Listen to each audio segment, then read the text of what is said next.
Selamat datang kembali di malam yang penuh rahasia.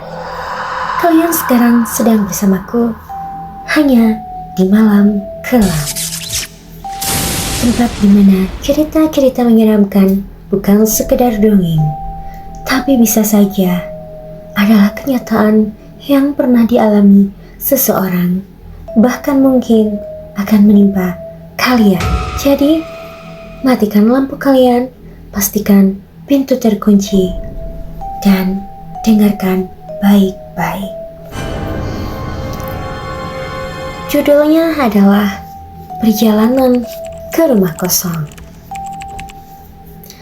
Malam itu, Andra baru saja tiba di sebuah kota kecil yang sudah lama tidak ia kunjungi. Kota kelahirannya, tempat di mana ia tumbuh, tapi pergi merantau selama lebih dari 15 tahun. Ia kembali bukan untuk liburan, tapi karena satu alasan. Rumah tua peninggalan orang tuanya akan dijual.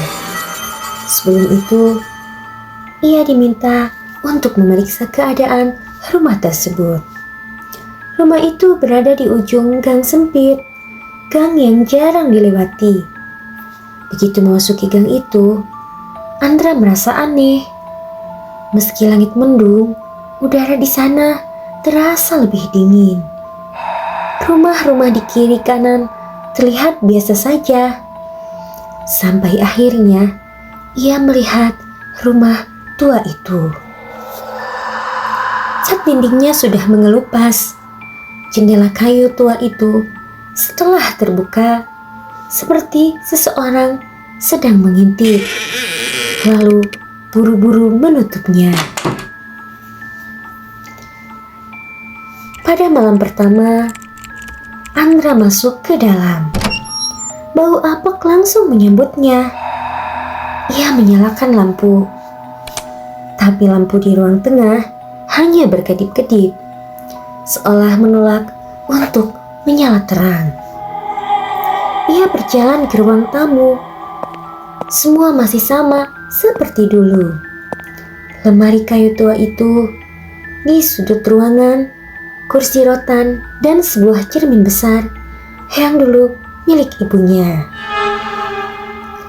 Cermin itu entah kenapa membuat Andra merinding, seolah ada bayangan lain yang ikut bergerak setiap kali ia lewat. Malam itu hujan deras. Andra memutuskan untuk tidur di kamarnya. Sebelum tidur, ia memeriksa semua pintu dan jendela. Tapi saat ia menutup pintu kamar, ia mendengar suara dari bawah. Andra terdiam. Ia yakin tadi ia sendirian. Dengan hati-hati, ia mengintip dari sela pintu yang gelap.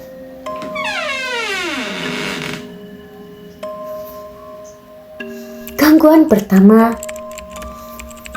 Pukul 2 dini hari, Andra terbangun karena suara seperti seseorang yang berjalan di lantai bawah.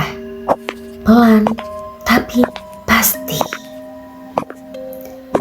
Kursi rotan itu bergoyang sendiri, dan cermin besar itu ia melihat seorang perempuan yang berdiri di belakangnya. Ia berbalik cepat, tidak ada siapa-siapa. Tapi di cermin, perempuan itu masih ada. Rambut panjang, berwajah pucat, dan senyuman yang tidak manusiawi.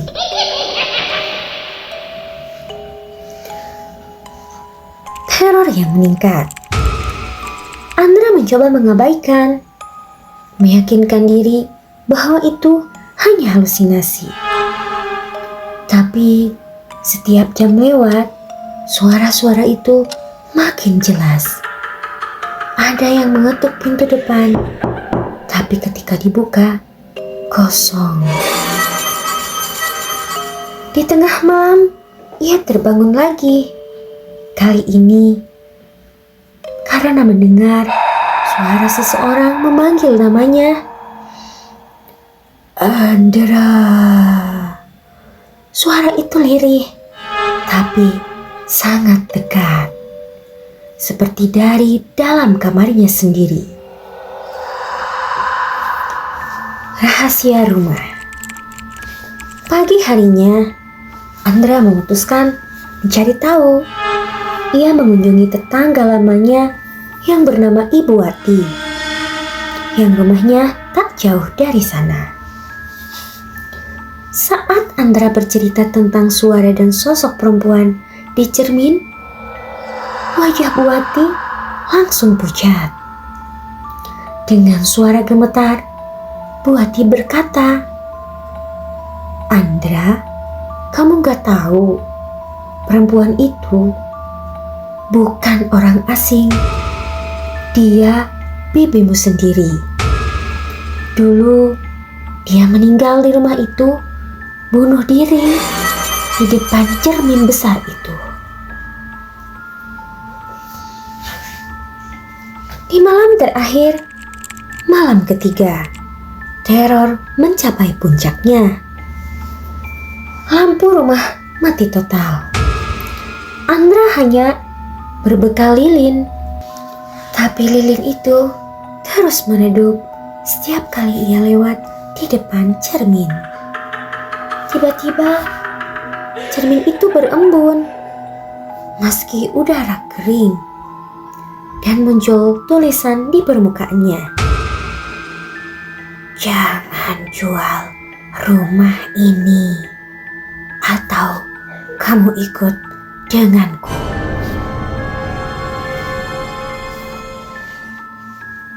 Cerita klimaks.